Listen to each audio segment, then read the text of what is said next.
Tomatoes, like many crops, require particular conditions like the right climate and soil to be able to bear fruit. In Uganda, tomatoes are grown mainly for commercial purposes, to be sold locally or exported. Joe Choprop lives in the mountainous area of Sebei in Kapchora district. He says that he settled on growing tomatoes after trying out several crops using traditional methods. And when he started growing the tomatoes on the large scale, he also decided to modernize the methods. I decided to use a very difficult method that's not used by many farmers. As you can see from this specific tomato plant, I decided to leave 5 shoots of each tomato. The common shoots are 2, or if you try so much, then 3. Now the reason I tried to use 5 is because at harvesting, you harvest maximum production. The 35-year-old is a journalism graduate with a passion for agriculture. Choprop is now a well-established farmer in Kapchora with his vegetable garden sitting on a half an acre. And this tomato, as you can see, it's beginning to flower here. I can continue, because it's continuing to climb up to the rooftop of this support structure. And then when it gets to the rooftop, then I turn it carefully. It still flows downward. He refers to his innovation as an open greenhouse. Tomatoes grow best under conditions of much light and warm temperatures. Because tomatoes require very stable condition. It should not be very hot, and it's even worse when it's wet, because it causes what they call damping. According to Choprop, the first task to get hold of quality seeds and then prepare a nursery bed. That's one definition of hybrids. Hybrids are not sold in grams, neither are they sold in kilograms. They are sold in counts. And the maximum seed count for this specific tomato is 1,000 seeds. The farmer says spacing is important and he leaves at least 15 centimeters between rows, then covers the seeds lightly with soil and mulches the bed with dry grass. If in the previous season, a tomato was planted in that specific garden, to break the disease cycle, you don't put there tomatoes again.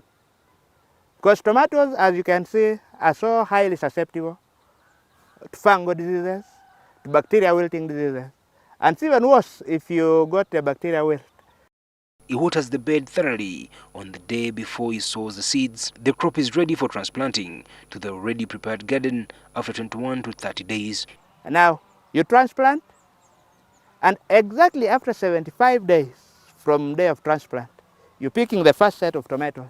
In the process of transplanting, Joel emphasizes proper spacing and recommends 75 by 75 centimeters. Its roots have now started feeding. Then you top dress with the Yara Winner.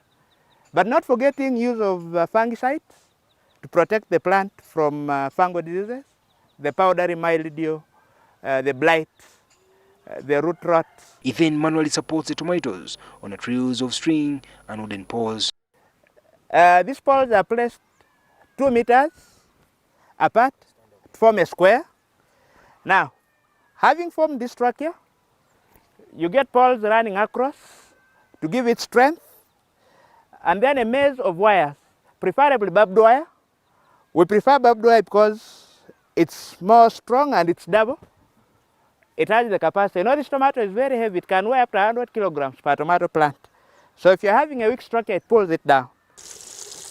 Choprop emphasizes that watering and pruning the crop is key. When pruning, he removes all lateral branches and suckers to allow for maximum air circulation and to control pests. Insects and diseases can be a big problem. Then insecticides. For example, you can see I got an attack of a disease. These are thrips. Very deadly pest. Choprop is convinced that the open greenhouse method is the best because it produces good yields and a good income.